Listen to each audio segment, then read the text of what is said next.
me. Hey, what it do, my sweet little baby boo? Welcome back. But if you're new, my name is the Kidd Kinetic, and this is NETI Speaks. Now let's get this thing started. But before we go, hit the like. Wildfire burnt his house down. Wildfires burnt this house down. Almost just as wild as the Maui fires. Y'all remember that? Y'all remember that? That Project Bluebeam? I mean that Beam. What you know about that Baja Blast? That joint fire, ain't it? It's fire. Anyways, so yes, in the news the last couple weeks since I've been gone, I've been waiting on something exciting to happen. Y'all like, where the fuck you been? How come you don't never look? All right, if I miss another week, somebody look for me, okay? All right, so now I'm back to compare the two. Wildfires burnt this house down. Insurance sure ain't paying no Fannie Mae. They cut off that insurance back in like, what, 2020, I think? They was like, the San Andreas fault, and this place is going to be underwater, and the wildfire, they was finding every reason not to insure. So we seen this coming. I don't know who ain't see it. I seen it coming. You know, shouts out to the families who were affected and impacted by these fires. Like, seriously, hearts out. My heart goes out to all of those who were deeply affected. A lot of those were my people that were out there building generational wealth for the first time. So, you know, it breaks me. Let's have a moment of silence. All right, enough silence. Now let's get back into it, because thank God for me, I hate to be the first person to say something. I'll be like, I want to say it, but I don't want everybody to be mad at me. So I be holding my tongue. Thank God. Thank you, Eddie Griffin. He done said it first. You know what this smart cities, that's what all this wildfire stuff is about. It's about building smart cities. They got this super high-tech stuff that's going to get these cities up, boom, just that quick, and it's going to be all high-tech, all new appliances, new everything. You're going to want to stay there, but you know the history, so you ain't gonna want to stay there for real. You know, at this point, I think people are starting to catch on, so they really got to start switching it up. You know, they don't want to get to the point where people can backtrack, and you could track that, and then they be like, all these cities, every last one of these just so happened to conveniently be inspired by a wildfire. All of them? Yeah, they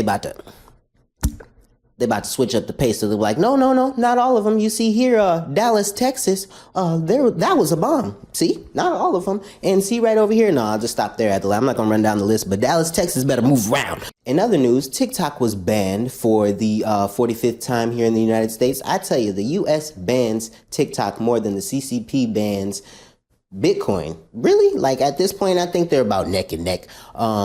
But yeah, no. It's real interesting. It's real interesting. China's relationship with Bitcoin and other money, and then America's relationship with, you know, information. We love to be crazy about information. They're like, oh, China's going to get our information. No. What China's going to allow us to do is use an algorithm that allows us to be able to communicate with each other and be like, hey, they doing shit.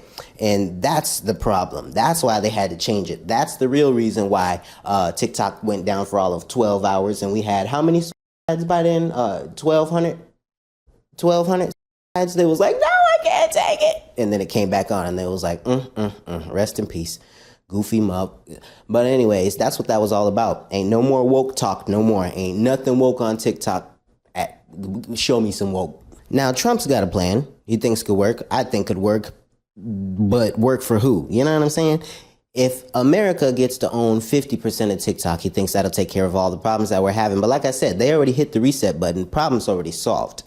Okay? They were like, they're coming. And they was like, bloop, bloop, bloop, bloop. All right, fixed. So we'll see what happens. We'll see who ends up taking TikTok. But that's the whole little roll shebang. You know, you see Mark Zuckerberg trying to pop out because he was like, hey, hey, son, sit down. Hold on. Just wait a minute. Hold on. And now lastly, but mostly, absolutely mostly not leastly, because this has been the most exciting bit of information in the news as of last week, the Trump inauguration. My mans, he's in there. We in there. Let's get this work done. I know so many people are mad. So many of my people, my family, my friends are like, fuck you. You know, the last time around, I lost a lot of friends because I was like, yo, Trump tripping. I can't do this no more. And a lot of people fell off. A lot of people fell back. And I never felt right supporting Biden, but I was just like, forward we must go. And I did it. And then I did it. And then I was like, I made the biggest mistake of my life. So I had to make it right. We got right. Now let's get this thing right.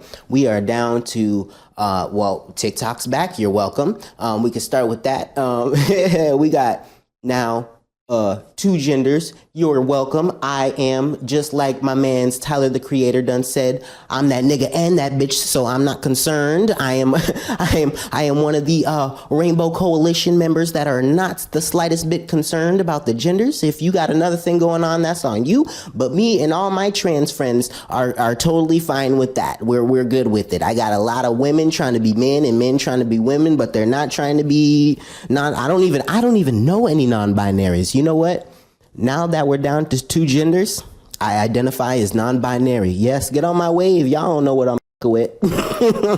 Now we got a whole lot to talk about when it comes to this whole new party and all this stuff, because I want you to be real. Just because I was sitting in a certain seat that made me look like I was supporting a certain group of people this time around don't mean that's what I am. I'm a flip-flop. I'm gonna tell you right now before anybody else tells you. I am a flip-flop. I'm a certified flip-flop. I will flip and flop all over the goddamn place. I will be like, yes, we are the underdogs. And then as soon as we start winning, I'm like, all right, I don't identify with these niggas. I don't even know how they got in power. And I slide right the fuck up on out of there. Because that's how I get down. I help the underdog become the overdog. And then I act like I had nothing to do with it ever. That's my favorite thing to do.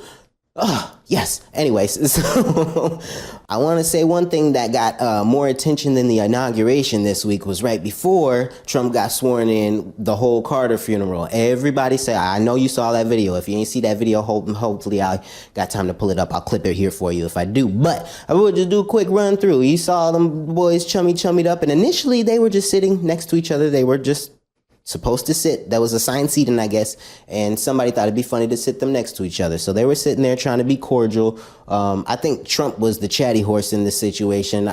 Based off the body language, when you watch the full video, Obama comes over like, yeah, here's this guy, and he just trying to, yeah, small talk, yep. And then he just pulled him in. Now, what pulled him in is Harris. Your queen, Kamala Harris's punk salty ass. Here she comes walking in.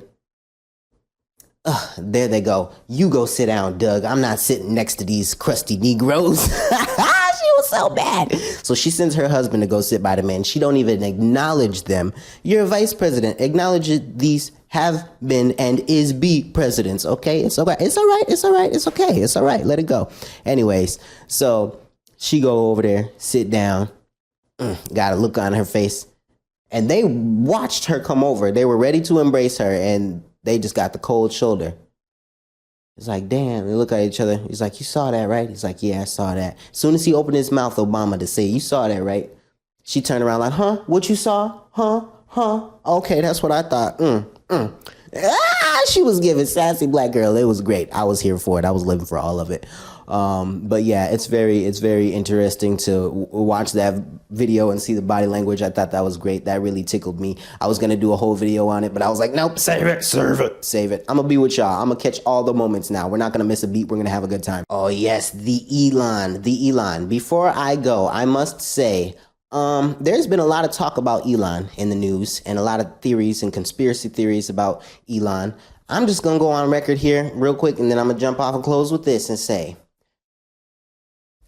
watch Elon. Watch him ever so closely. Keep a tight leash on Elon. That's a happy kid in a grown man's body. You know what happens with a kid in the candy store? Yeah, that's all I'm saying. All right, y'all have a good night. Much love. Kinetic.